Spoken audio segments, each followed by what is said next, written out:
Veteran Salute is sponsored by the Devon James Injury Lawyers.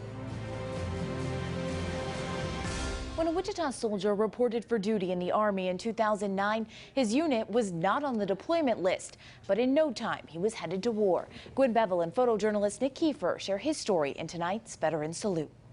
Anthony Sandoval grew up in a military family, and he had an uncle who served in the Army, which is part of the reason he chose the branch. He says the most important part of being a soldier was always having your comrades' backs.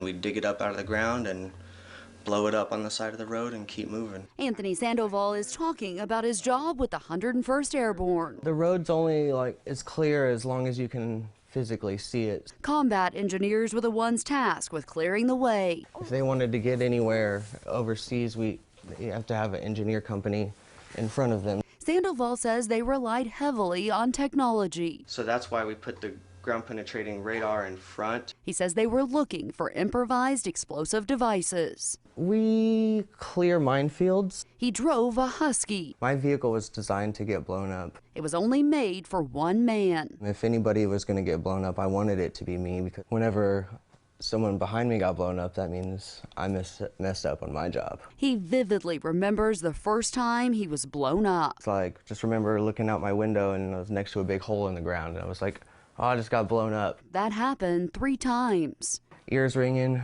concussion, and a headache, Sandoval says the pain was worth it to know he saved so many soldiers. I found about 30 and about 3 found me. He says his entire company made it home, but he says some continue to fight battles.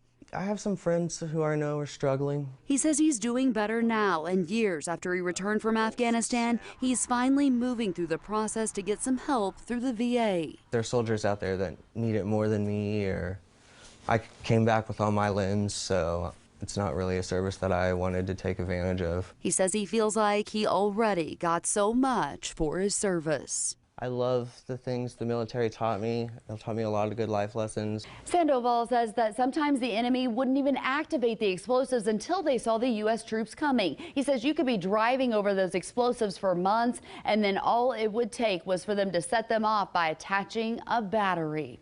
Here for you, Gwen Bevel, KSN News 3. The Devon James Injury Lawyer is here with our Veteran of the Week, and that's Combat Engineer Anthony Sandoval, who served our country during Afghanistan. On behalf of all of Kansas, thank you for your service. Thank you. Thank you, sir. Thank you. Veteran Salute is sponsored by the Devon James Injury Lawyers.